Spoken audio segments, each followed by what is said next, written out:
The Theory of Everything by Dr. Alon Giladi. Article 2. To the Stars. Breaking, Questioning, Leading. About 160 years ago, an extraordinary book was written by an American author named Dodge. The period in which the book was written is loaded with meaning. The end of the American Civil War in 1865. A war that claimed the lives of hundreds of thousands of Americans. The author dedicated this book not to the United States of America, but rather to a place far from it, Holland. At the center of the story are a brother and sister, the Brinker brothers, Hans Brinker and his sister, children of a poor family who tell stories to each other and to their friends. One of these stories is the story known as the Harlem Hero, which deals with an 8-year-old boy whose name is not given and was later attributed, apparently in retrospect, to Hans Brinker himself. According to the story, the boy goes out of town to the other side of the dam to bring cakes to a blind man. After he hands over the cakes and sets off on his way back, he notices a small trickle of water seeping through the dam. With the wonderful intuition of an 8-year-old child, he understands that if the trickle continues, the dam will burst, and the entire city will be flooded with a huge flood. The sea will break through the barrier designed to protect it. In an extraordinary act of heroism, the nameless child climbs the embankment, approaches the dam, and sticks his finger into the tiny breach, thus stopping the flow that could lead to a huge disaster. During the cold night, he cries out for help, but no one hears him. No one comes. Only at dawn does one of the local residents notice him, call for help, and the city is saved. As part of the story, one of the children points out to the others that this is a well-known and famous story, one that no one in the world does not know.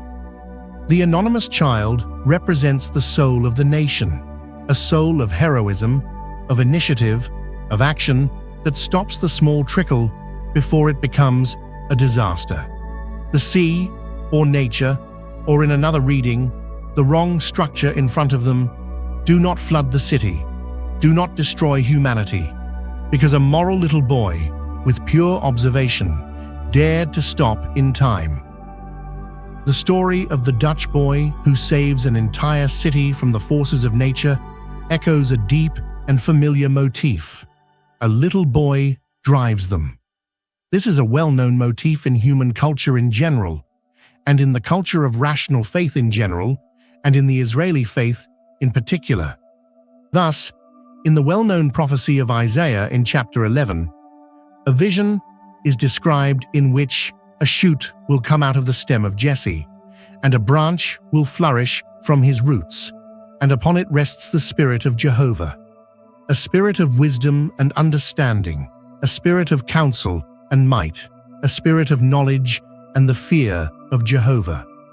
The spirit of rational ascension does not rest on superficial hearing or on the sight of the eyes, but on proof, on reason, on supreme intelligence.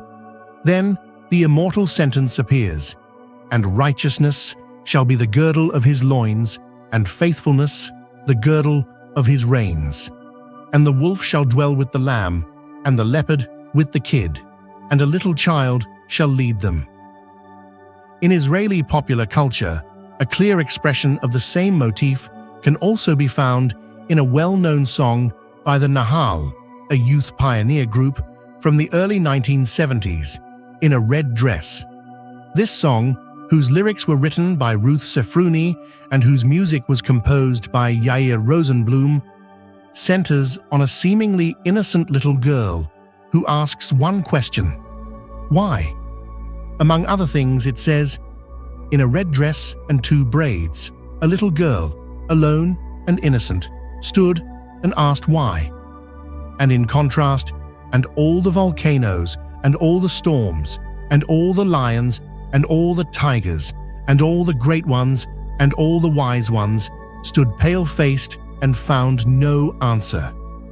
These images directly echo Isaiah's vision, a world of immense, violent, and powerful forces standing without an answer in the face of one simple question posed by the pure, clean mind.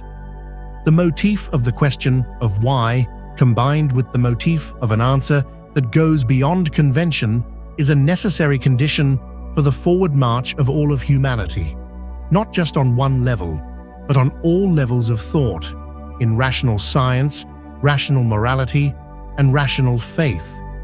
This is in contrast to the current path of humanity, which is marching without rational faith, without rational morality, and, as will become clear later, without rational science.